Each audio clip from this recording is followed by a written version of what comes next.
नीतू, ए नीतू,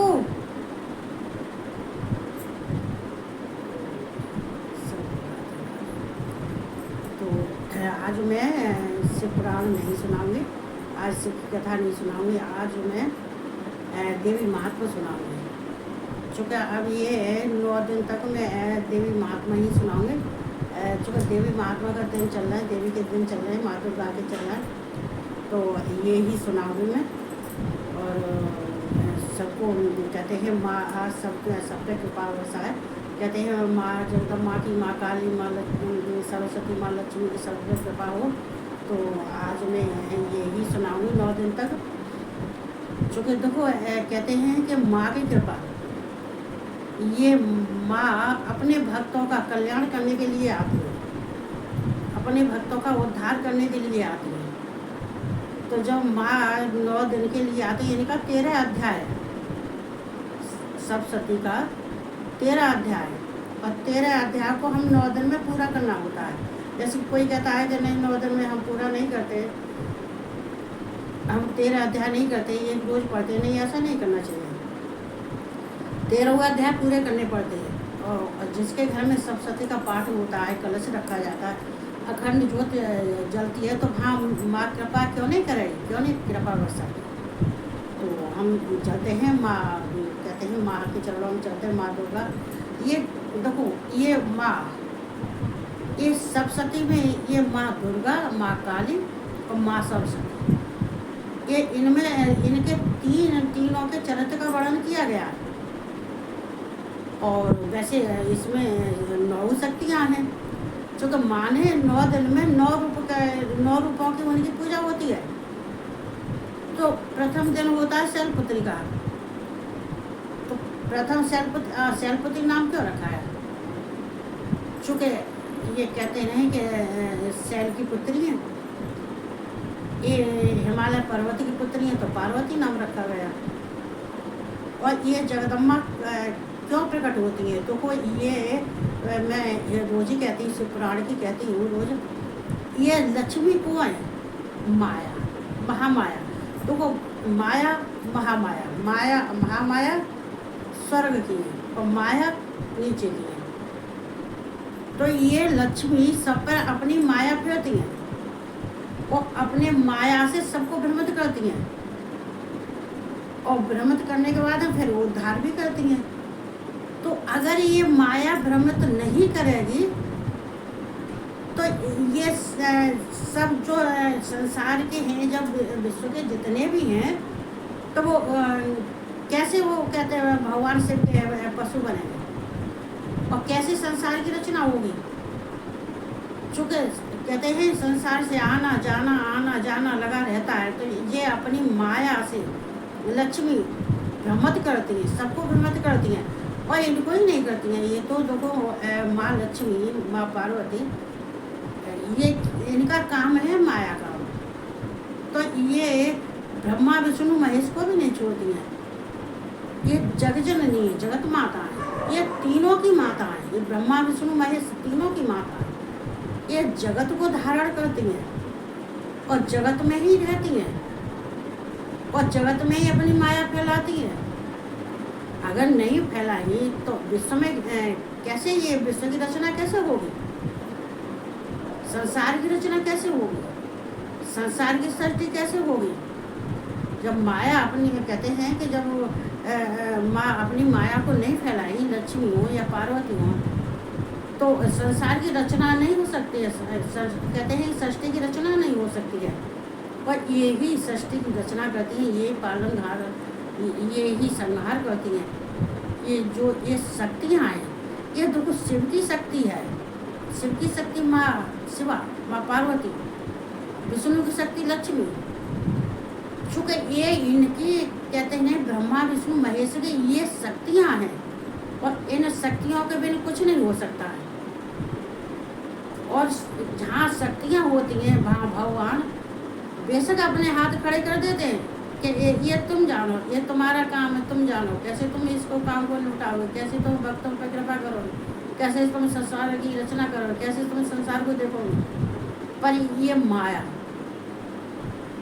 तो ये माया, ये जग जननी, ये जगत माया, ये माया है, महामाया है, माहेश्वरी है, महाविद्या है, महामोहा है। ये विद्या भी है, ये सबको मोह में भी डालती हैं और ये सबको मोह में डालने के बाद फिर सबका उद्धार भी करती हैं। चूँकि इनका लक्ष्मी का, ये शक्तियों का काम ये ही काम है।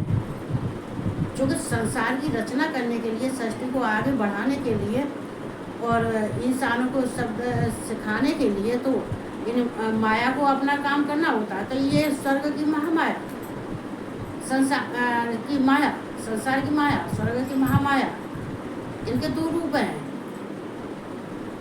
तो कहते हैं कि तो हम चलते हैं माँ दुर्गा का।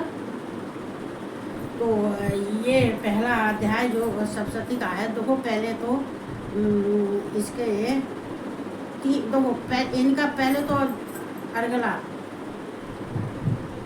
फिर कीलक, देखो अर्गला स्तोत्र, चंडी कवच, देखो कवच का तो हर एक किसी को करना चाहिए और कवच को ऐसे नहीं करना चाहिए।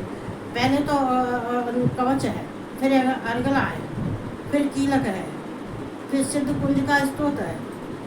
और जो सिंध कुंज का स्तोत्र पढ़ लेता है तो एक बार को अगर कवच और अर्गला और कीलक नहीं पड़ेगा तो भी चलेगा, पर लेकिन ऐसा कुछ नहीं होता है।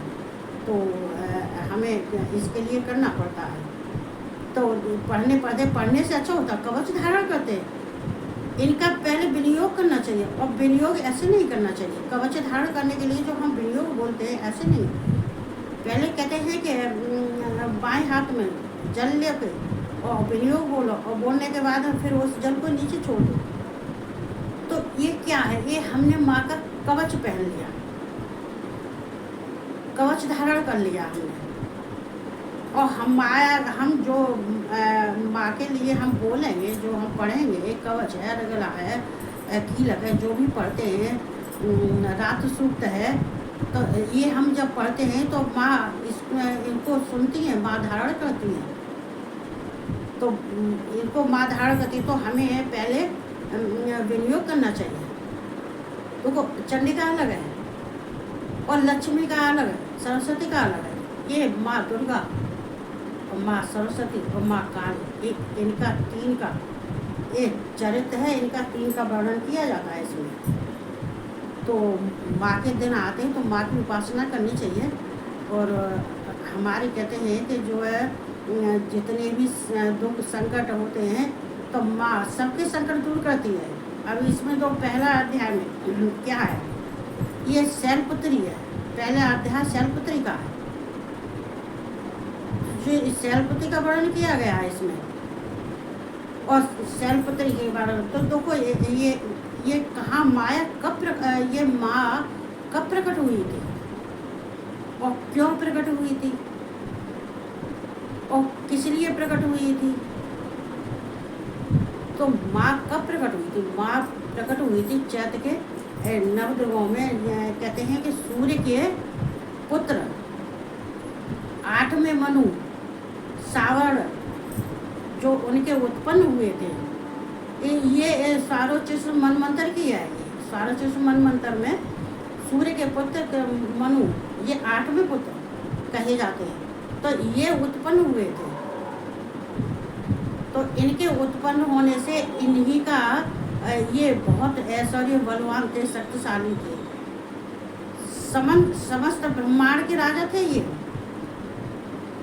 ये जो मनु कहते हैं पूरे ब्रह्मांड के ये राजा थे। इनका नाम था सुरथ, इनका ही नाम सुरथ रखा था, राजा सुरथ। तो देखो यहाँ से ये राजा सुरथ के ये यहीं से माया कहते हैं माता जो प्रकट हुई थी, जो देवताओं का उद्धार करने के लिए, राक्षसों का संहार करने के लिए जब माँ ने अपना रूप धारण किया था, पार्वती ने माँ दुर्गा का रूप धारण किया था, तो ये सारोचिष मनमंत्र में और तभी सूर्य के पुत्र उत्पन्न हुए थे। सारोचिष मनमंत्र चल रहा था। तो यहाँ पे जब राजा सुरथ को तारने के लिए देखो कहते नहीं माया, माँ मोह में डालती है और फिर भ्रमित करती है, फिर उनको भ्रमित करने के बाद फिर उनका कल्याण भी करती है। तो यहाँ दो का कल्याण किया है माँ ने। ये जो राजा सुरथ थे, सूर्य के पुत्र थे मनु, तो ये समस्त ब्रह्मांड के राजा थे। तो ये कहते हैं कि कोल्हापुर में रहते थे, ये राजधानी थी इनकी। तो कोल्हापुर के जो शत्रु हैं तो इनके नगर पर चढ़ाई कर दी राजधानी पे। जब इनके राजधानी पे जब चढ़ाई कर दी थी, वो कोल्हापुर के थे, तो कहते हैं बहुत इनके हाथी घोड़े रथ सब चीज थी और राजा थे इनके यहाँ पे इनके नीचे मंत्री भी रहते थे, सब रहते थे। माने कहते हैं पूरे ब्रह्मांड के राजा थे सुरथ। तो जब इन्हों को घेर लिया था तो ये भागे यहाँ से, और भागने के बाद में ये भागते भागते जब इनको घेर लिया तो जब भागे थे तो ये वन की तरफ भाग गए थे घोड़े पर। ये घोड़े पर सवार थे, वन की तरफ जब भागे थे तो वहाँ पे मेधा ऋषि का आश्रम था, और ये मेधा ऋषि के आश्रम पर चले गए और वहाँ जाके फिर इन्होंने अपनी सांस ली। ये एकदम बहुत डर गए थे, वैसे हालांकि बलवान थे, शक्तिशाली थे और ऐश्वर्यवान थे, राजा थे, वो तो पूरे ब्रह्मांड के थे। लेकिन कहते हैं ना कि समय ऐसा आ गया कि इनको भागना पड़ा, सब घर बार छोड़ छाड़ के ये भाग गए थे। तो मेधा ऋषि जब मेधा ऋषि अपने बैठे थे, सभा में बैठे थे, वहाँ पे सब ऋषि मुनि और बैठे थे। तो जब वहाँ पे वो अपना प्रवचन कर रहे थे मेधा ऋषि, तो उन्होंने देखा तो उन्होंने तुरंत राजा सुरथ से कहा कि सुरथ तुम कैसे भागे चले आएंगे, क्या परेशानी होगी?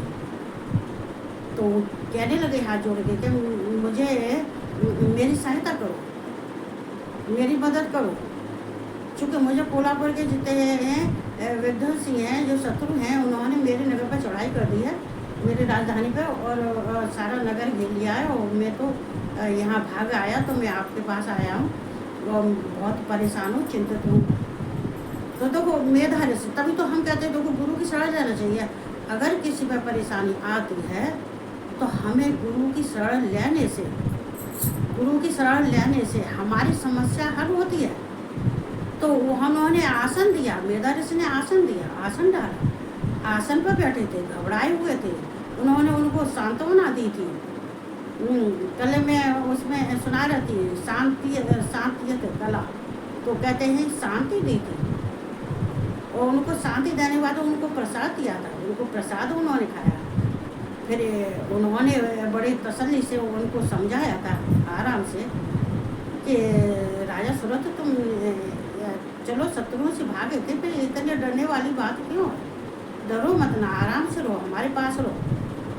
तो वो मेधा ऋषि के आश्रम पर रहने लगे, लेकिन बहुत चिंतित थे, बहुत चिंता करते थे। कहते थे कि अरे हम मेरे राजा, जो मैं राजा था, मेरे तो हाथी घोड़ा रथ थे, इतना मेरा धन दौलत था, मेरे स्त्री और बेटे थे, सब थे, पूरा परिवार था, मेरी पत्नी कैसे रह रही होगी, बेटा कैसे रह रहा होगा, मेरा धन जो था वो मंत्रियों ने ले लिया होगा, मेरे हाथी कैसे रह रहे होंगे, मेरे घोड़े कैसे रह रहे होंगे। तो वो मंत्रियों ने वाकई में ले लिया था, उनका राजा के जाने के बाद में जो उनका धन था वो सारा मंत्रियों ने ले लिया था, मंत्रियों के पास चला गया था। तो ये तो कहते हैं कि देखो विश्वास किस पर किया जाए, कहते हैं विश्वास अपने पास रहने वाला अपना ही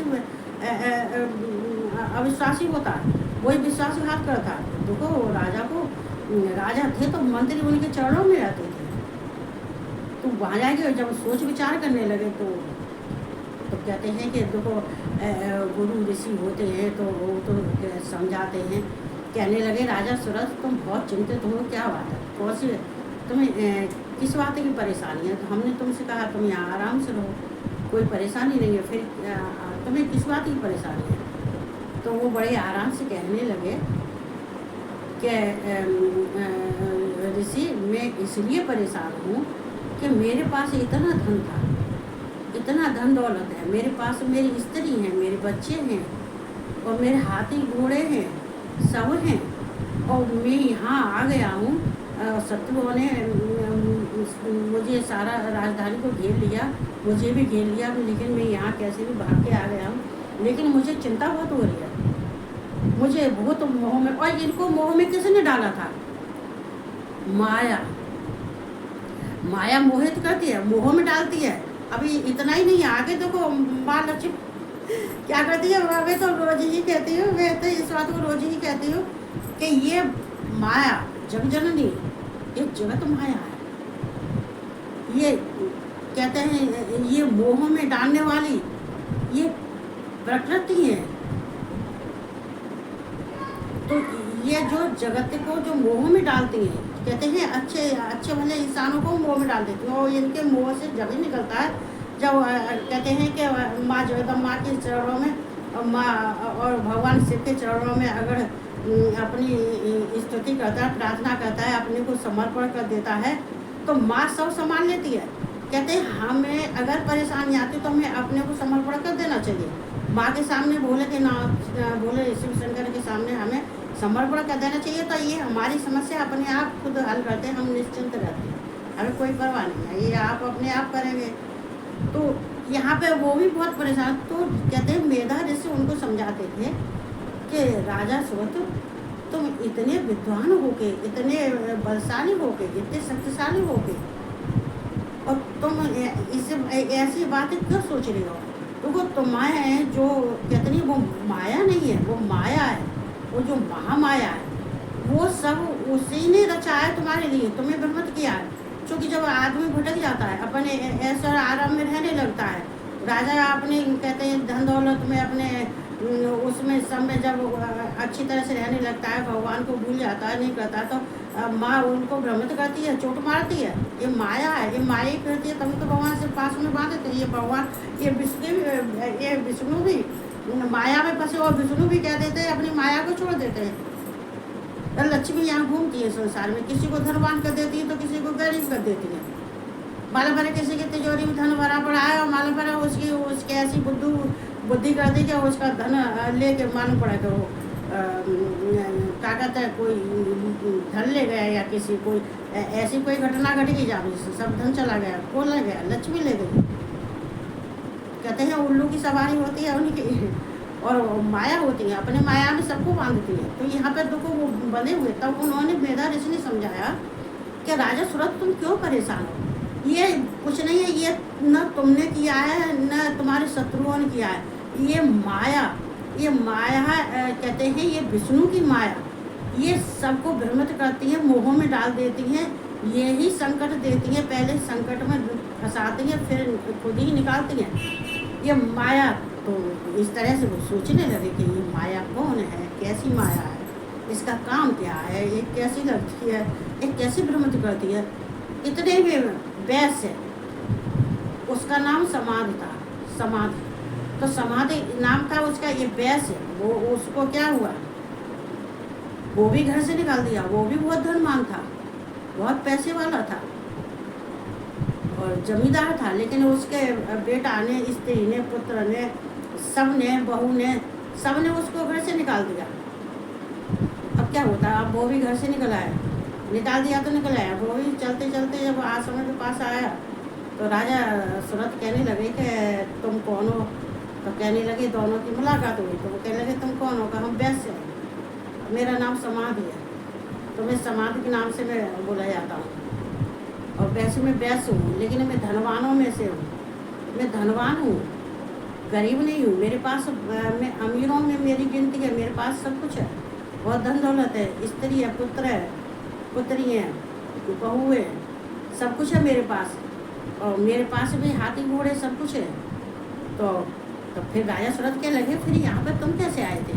बोले मुझे घर से निकाल दिया। तो दोनों जने फिर आपसे विचार करने लगे कि तुमको घर से निकाल दिया और मुझे शत्रुओं ने घेर लिया, तो मैं शत्रुओं के डर की वजह से यहाँ आ गया, लेकिन क्या करना चाहिए? चलो इसके बारे में मेधा ऋषि से ही बात करते हैं। तो मेधा ऋषि के पास जब दोनों गए तो दोनों बैठे थे मेधा ऋषि के पास, तो कहने, जब ऋषि कहने लगे कि तुम तुम कौन हो? बोले कि मैं व्यास हूँ और समाधि मेरा नाम है, लेकिन मुझे घर से निकाल दिया मेरे स्त्री पुत्रों ने और मेरे बहू सब ने मुझे घर से निकाल दिया है। तो कहने लगे कि अच्छा, तो फिर बोले कि तो तुम दोनों आश्रम पे रहो, अच्छा खाओ, अच्छे से रहो और चिंता मत करो, टेंशन मत करो, जो तुम्हारी मोह ममता है वो सब त्याग दो। तो वो कहने लगे कि यही तो हमसे नहीं त्यागा जा रहा है।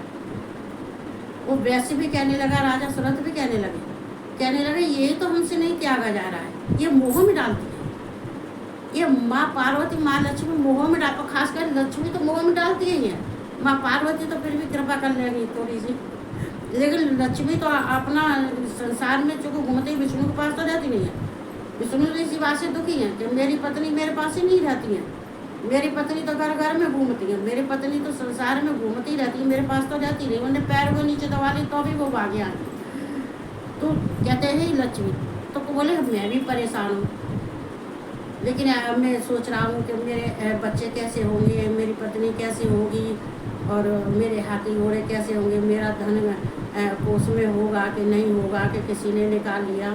तो जब वैसे ऐसे कहने लगा, राजा सुरथ कहने लगे कि यही तो मैं सोच रहा हूँ कि मेरे पास हाथी घोड़ा थे, मेरी पत्नी थी, मेरे बच्चे थे, मेरी बहू थी, सब कुछ था मेरे पास, मंत्री भी मेरे यहाँ रहते थे, तो मंत्रियों ने कहीं धन तो नहीं ले लिया है, और मेरे बच्चे और हाथी कैसे होंगे? जो मेरे हाथी झूमते रहते थे, मेरे घोड़े थे, सब झूमते रहते थे, सब खाते थे, मस्त रहते थे, अब वो कैसे रह रहे होंगे? जब दोनों जने ने मेधा ऋषि से कहने लगे तो मेधा ऋषि बोले क्या अब तो उसे कहने लगे कि आप ही हमें कोई समस्या हमारी हल करो, आप ही कोई रास्ता बताओ कि हमारी ये दिन कैसे आए, ये संकट आया कैसे, कैसे परेशानी आई। तो कल हमने सुनाया था काल और समय का बताया था। ये समय एक साथ नहीं रहता है, ये समय भूत और भविष्य में और वर्तमान में ये समय ही चक्र काटता रहता है, चक्र चलाता रहता है, इस समय का चक्र चलता रहता, समय का पहिया चलता रहता है। तो कब किसको भ्रमित कर दे, कब किसको ऊंचाई पर उठा दे, किसको नीचे डाल दे, किसका पतन कर दे, तो ये चक्र। तो बोले कि मेधा ऋषि लगे ये समय का चक्र है और तुम्हारी गलती नहीं है, किसी गलती नहीं है, ये जो माया है नहीं, ये माया ने तुमको भ्रमित कर दिया है और माया ही तुम्हें मोह में डाल रही है। इस माया को छोड़ो, इनमें आसक्ति मत रखो, आसक्ति से दूर हो। अगर तुम इसमें आसक्ति रखोगे तो तुम कुछ नहीं कर पाओगे, और जिन्होंने तुम्हें घर से निकाल दिया फिर तुम उसके वैसे समाधि, तुम फिर क्यों उसमें आसक्ति रखे? तुम्हें तो घर से निकाल दिया। फिर दोनों यानी बैठे विचार करते रहे, फिर बोले कि तो अच्छा, तो हमें आप ये भी बताओ कि हम इस माया से कैसे निकलेंगे, कैसे छुटकारा मिलेगा, और माया कौन है, कैसी है माया, माया का काम क्या है? तब ऋषि बताते हैं, कहते हैं, जो मेधा ऋषि बताते हैं कि देखो माया में आप बताता हूँ तुम्हें माया क्या है। ये विष्णु की माया है, ये विष्णु की माया। विष्णु कहते हैं जब क्षीर सागर में सो रहे थे तो विष्णु लक्ष्मी उनके पास बैठी थी, लेकिन लक्ष्मी ने विष्णु के ऊपर भी माया चला दी। विष्णु ने कहते कि ऐसी होने की माया विष्णु पड़ी कि विष्णु सो गए, ऐसे सो गए कि उनको तो यही नहीं मालूम कि दिन और रात कहाँ है, कैसे है, कितने दिन बीत गए, कितनी रात बीत गई। उनको भी कहते हैं उनको ऐसी निंद्रा दे दी, निंद्रा देवी बन गई वो तो, नैना देवी, निंद्रा देवी, वो तो सारी रूप रख लेती हैं, उनके रूप में कभी नहीं है, तो उनको भी माया में डाल दिया। वो भी सो गए, वो भी ऐसे सोते रहे कि उनको यही होश नहीं है कि हमें कितना टाइम आएगा सोते सोते, लेकिन उनके कान से, लेकिन ऐसा कोई चक्र चला, ऐसा समय आ गया, ऐसी घटना घटी कि उनके विष्णु भगवान के नाल कमल से ब्रह्मा जी प्रकट हुए, ब्रह्मा जी उत्पन्न हुए।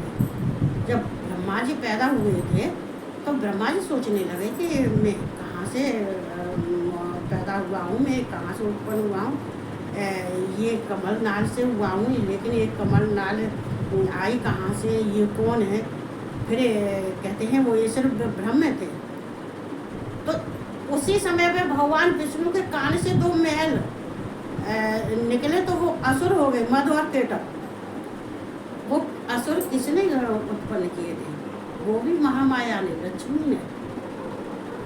कहते हैं कि जब लक्ष्मी को आनंद भी आता है, जब कहते हैं कि लक्ष्मी देखती है कि देखो अब विष्णु से युद्ध हो रहा है, अब विष्णु से, अब देखो ब्रह्मा से हो रहा है, अब देखो मैंने तो सब, कहते हैं कि वो जगत में ही माया नहीं फैलाती हैं, वो तो ब्रह्मा विष्णु महेश में भी माया फैलाती हैं, वो भी माया के चक्कर में पड़ जाते हैं। वो भी माया से आवृत है, वो भी माया से ढके हुए हैं। तो वहाँ पे कहते हैं कि वह लक्ष्मी ने ऐसी उनको माया फेरी के वो मधु केटव दो उत्पन्न हो गए, दोनों भाई भाई। और जब वो बहुत बलवान थे, बहुत शक्तिशाली थे, जब ब्रह्मा ने उनको देखा तो उन्हीं की तरफ देख के ब्रह्मा डरने लगे, चूँकि उनका भयानक रूप था, आंखें उनकी इतनी बड़ी बड़ी थी, उनका चेहरा इतना चौड़ा कानों तक फैला हुआ था, फटा हुआ किया था, देखने में बहुत अद्भुत थे, देखने में भयानक लगते थे। तो ब्रह्मा जी तो डर गए थे। ब्रह्मा जी ने ये नहीं देखा कि मुझे पैदा करने वाला कौन है, कहाँ से आया हो, तो उन्हें देख के ही डर गए थे। लेकिन जब उन्होंने, लेकिन उनके शक्तिशाली कैसे हुए थे मधुकेटव, क्यों हुए थे? वो लक्ष्मी है।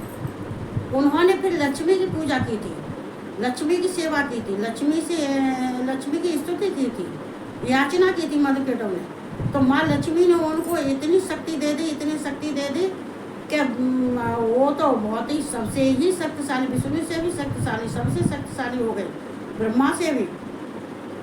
क्योंकि जिसको वरदान दे दे उसका तो कल्याण करती हैं ये लोग, उनका कार्य कल्याण करना और मोह में डालना। तो जब देखने लगे तो कहने लगे कि क्या करें, ब्रह्मा कहने लगे कि यार ये तो बहुत भयानक लगते हैं, मैं तो इनसे लड़ नहीं पाऊंगा, ये तो मेरे लड़ने के लिए आतुर हो रहा है, लेकिन मैं इनसे कैसे लड़ूंगा, इनसे लड़ाई में कैसे करूँगा, ये तो बहुत शक्तिशाली दिखाई देते हैं और मुझ में इतना बल नहीं है, ऐसा नहीं है, ना शक्ति है मुझ में लड़ने के लिए। फिर उन्होंने जब देखा तो फिर उन्हें पीछे जब देखा तो उनके कि अरे मुझे पैदा करने वाले तो ये कहते हैं जगत पिता, ये जगदीश्वर, ये यहाँ पर लेटे हुए हैं, लक्ष्मी पास में बैठे हुए, विष्णु लेटे हुए, लक्ष्मी उनके पास में बैठे हुए। फिर उन्होंने लक्ष्मी की स्तुति की। तो फिर कहते हैं कि जब उनका कोई बस नहीं चढ़ा तो उनका ध्यान आया कि हमें तो लक्ष्मी की स्तुति करनी चाहिए, हमें तो कहते हैं कि जिनकी माया संसार में फैली हो उन्हें माया से ही प्रार्थना करने लगे। तो उन्हें तरह तरह की उन्हें प्रार्थना की थी कि हम तुम लक्ष्मी, हम तो तुमसे प्रार्थना करें, तुम जगत माता हो, तुम ही सृष्टि की रचना हो, तुम ही पालन करता हो, तुम ही संहार करता हो, तुम ही जगत जननी हो, जगत माता हो, और तुम ही माहेश्वरी हो, तुम ही मेधा हो, तुम ही ईश्वरी हो, तुम ही शक्ति हो, तुम ही लक्ष्मी हो। तो उन्होंने तुम ही माया हो, तुम ही महामाया हो, तुम ही विद्या हो, तुम ही महाविद्या हो। तो उन्होंने जब इस तरह से सब तरह से जब उन्होंने प्रार्थना की, तुम्हें अहोरात्रि हो, तो जब उन्होंने तरह तरह से प्रार्थना उनसे की थी ब्रह्मा ने, तो कहते हैं लक्ष्मी खुश हो गई। लेकिन नैना का रूप रखे, नैना निंद्रा रूप, निंद्रा देवी, चूँकि उनका नाम निंद्रा देवी भी है, लक्ष्मी में निंद्रा देवी है। बोले कि आप विष्णु को जगाओ, और जो जगत पिता जी सो रहे हैं और ये मधुकेटव है, ये कह रहे हैं हमारा नाम मधुकेटव है, हमसे किसी को युद्ध करना है तो हमारे सामने आओ और हमें हराओ। तो मैं तो इनसे युद्ध नहीं कर पाऊँगा, मुझे बहुत डर लग रहा है, ये तो शक्तिशाली विष्णु हैं। तब उन्होंने उनसे प्रार्थना की, तब उन्होंने अपनी माया से, लक्ष्मी ने फिर जो कहते हैं विष्णु के ऊपर जो माया फेरी थी, और वह माया से फिर वो अलग हो गई। कहते हैं उनके कानों से, उनके हाथों से, उनके पैर से, उनके शरीर से निकल के एकदम खड़ी हुई नैना के रूप में, और माँ लक्ष्मी के रूप में खड़ी हुई, और विष्णु के तुरंत विष्णु जाके खड़े हो गए। तो कहते हैं शंख चक्र गदा पद्म सब हाथ में लिए। तो जब उन्होंने देखा अरे ये जो दो असुर हैं, भयानक असुर हैं, क्या करना चाहिए, ये तो ब्रह्मा जी कहने लगे कि हम तो इनसे परेशान हैं, मुझे तो इनसे बहुत डर लग रहा है, आप ही देखो, आप ही इनको हराओ, आप ही इनसे लड़ो, और मैं इनसे लड़ नहीं पाऊंगा चूँकि मैं इतना शक्तिशाली नहीं हूँ। तब विष्णु कहने लगे चलो फिर हम देखते हैं। तब उन्होंने कहते हैं तो विष्णु से और मधुकेटव से 5 साल 5000 साल तक युद्ध हुआ, लेकिन वो भी माया किसकी थी? लक्ष्मी की। वो भी माया लक्ष्मी की थी। तब फिर उन्होंने कही कि तुम्हारे, तब विष्णु कहने लगे कि इतनी शक्ति तुम में कहाँ से आई? बोले कि हमने माँ लक्ष्मी जी हमने पूजा की थी, स्तुति किया, तो उन्होंने हमें वरदान दिया कि तुम किसी के हाथों से नहीं मारे जाओगे, और मैं तुम्हें वरदान देती हूँ कि तुम किसी के हाथों से नहीं मारे जाओगे। तो मैं हाँ कह रहे कि हम किसी के हाथों से नहीं मारे जाएंगे, हमें तो लक्ष्मी ने, हमें तो हमारी माता ने, जो जगत माता है लक्ष्मी है, उन्होंने हमें वरदान दिया। विष्णु क्या लगे ओ ये तो फिर गजब ही हो गया, तो फिर क्या करना चाहिए? तब कहते हैं तब ब्रह्मा जी ने उनकी लक्ष्मी की स्तुति की और विष्णु ने भी की थी। तब विष्णु ने जब की थी, ब्रह्मा ने की थी, ब्रह्मा ने फिर उनके कई नामों से, हजारों नाम से उनकी स्तुति की थी। तुम बहुरात्रि हो, तुम अहोरात्रि हो, तुम महामेधा हो, तुम महा। तो जब उन्होंने इतने सारी स्तुति की तो फिर माँ को दया आई, तो माँ कहने लगी कि ठीक है मैं तुम्हें शक्तिशाली देती हूँ, और इन दोनों मधुकेटव को दोनों को मैं भ्रमित करती हूँ। अब देखो उनको वरदान दिया, और उनको तब ब्रह्मा जी को, विष्णु को भ्रमित किया, और मधुकेटव को भ्रमित करने लगे। बोले कि मैं इनका दिमाग चलाती हूँ, इनको भ्रमित करती हूँ, और आप जो है इनसे जो वरदान मांगना, ये वरदान तुम्हें देंगे, तो उस वरदान में तुम्हें जो मांगना हो तो मांग लेना अपने सुविधाजनक। तब उन्होंने जब युद्ध करते करते जब उनका दिमाग ऐसा आ गया, चाहिए तो माँ लक्ष्मी ने उनके ऊपर ऐसी लकड़ियाँ घुमाई, ऐसी अपने चक्र घुमाया कि वे दोनों ही भ्रमित हो गए। जब भ्रमित हो गए तो कहने लगे कि देखो, विष्णु कहने लगे कि देखो हम तो बहुत साल है, तुमसे 5000 साल हो गए लड़ते लड़ते, और हमें तो इतनी ताकत बल है नहीं है। तो वो कहने लगे कि देखो कि नहीं, आप में तो ताकत है, लेकिन हम में ताकत अब लड़ने की नहीं रही है। तुम जो हमसे मांगना चाहो, विष्णु से कहने लगे जो तुम हमसे मांगना चाहो वर, वो हम वर देते हैं, और हम अब लड़ाई नहीं करेंगे, क्योंकि अब हमारी भी शक्ति क्षीण हो गई है जो है, और हम अब युद्ध नहीं करना चाहते हैं। तो भगवान विष्णु कहने लगे कि ठीक है हम वर मांगते हैं, कि हम तुमसे वर मांगते हैं कि तुम हमारे हाथों मारो जाओ, तुम दोनों हमारे हाथों से मारे जाओ, जो ये वरदान हम। तो कह लगे चलो, वो कहला मधुकेटव कह लगे हाँ हमने तुम्हें ये वरदान दिया, चूँकि वो लक्ष्मी की लकड़ियाँ घूम रही थी ना माया की, तो कहले हाँ हमने तुम्हें वरदान दिया।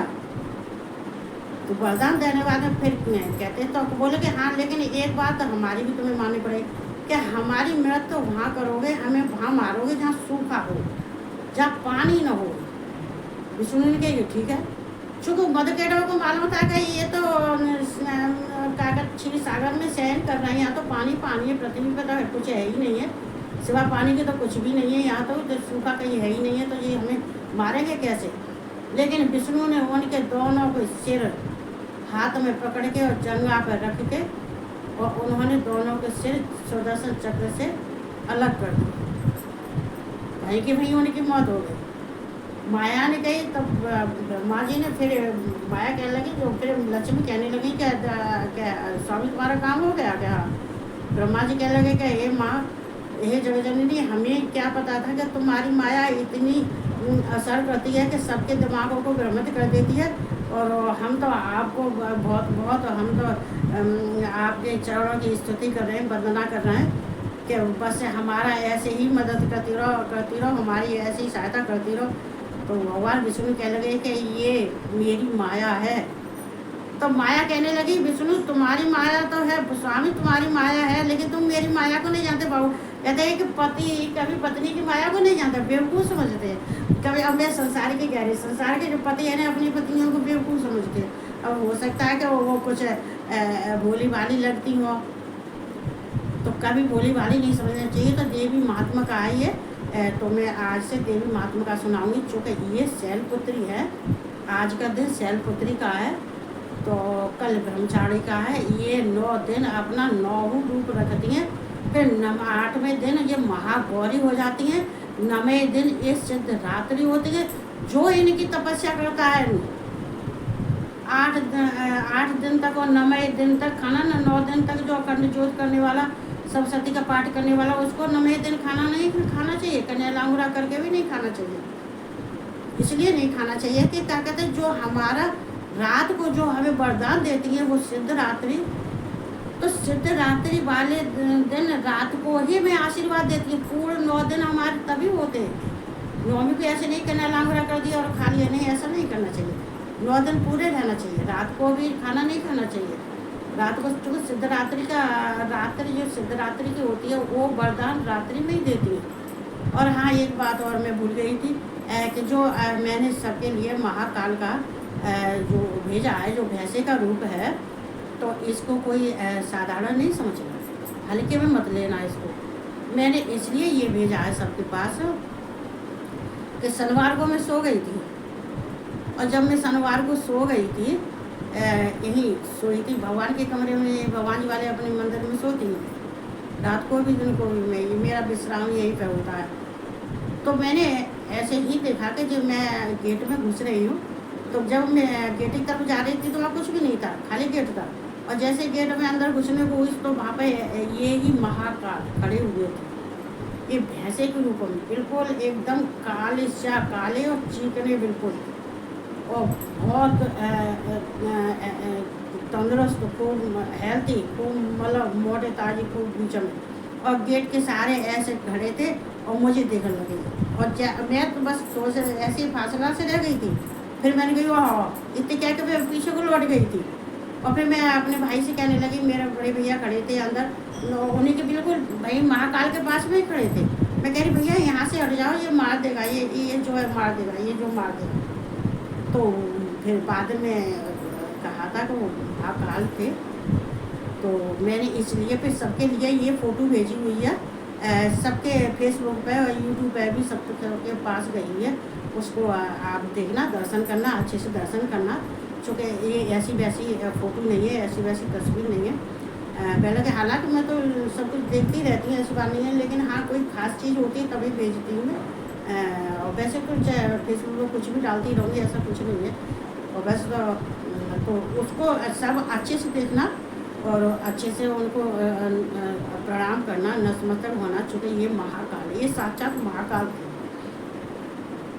जो मैंने तस्वीर भैंसे की भेजी हुई है सबके पास है, वो साक्षात महाकाल है। अगर नहीं जानते तो किसी से पूछ लेना। तो क्या कहते हैं, वो जो मैंने देखा था वही रात को, फिर शाम को फिर मैंने वो ही फ़ोटो डाल दिया था।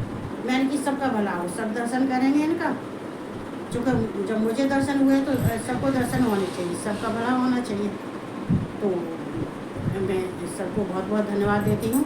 और ये माँ के दिन चल रहा है। वैसे हालांकि मुझे फुर्सत तो नहीं मिलती है, लेकिन इतना काम, सरस्वती का पाठ भी चल रहा था। 4 बजे आज फ्री हुई थी।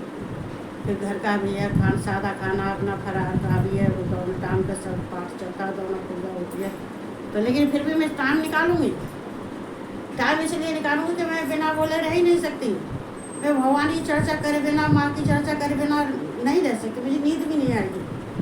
अब आदत खराब हो गई है, चूँकि अब नींद ही नहीं आएगी जब तक मैं नहीं बोलूँगी, तो मुझे नींद नहीं आती है। तो इसलिए सबको उसको फोटो को नमन करना। और वो भेजा है मैंने, जो हमने देखा था वो हमने भेजा है। वैसे ऐसे होंगे जैसे वैसे तो खैर चलो मैं व्यक्ति ही रहती हूँ, लेकिन जो ऐसी कोई ख़ास चीज़ होगी जो मुझे दर्शन देती है, दिखाई देती है या कहते हैं, तो मैं आपको ज़रूर सूचित करूँगी सबको। तो मैं सबको बहुत बहुत धन्यवाद देती हूँ। और माता के दिन चल रहे हैं, मैया के चरणों में जाओ। ये माँ शैलपुत्री है, ये कहते हैं हिमालय की बेटी है, शैल की बेटी है, तो शैलपुत्री। एक उनकी पर्वत है, कहते हैं पर्वत हिमालय पर्वत, तो पार्वती है।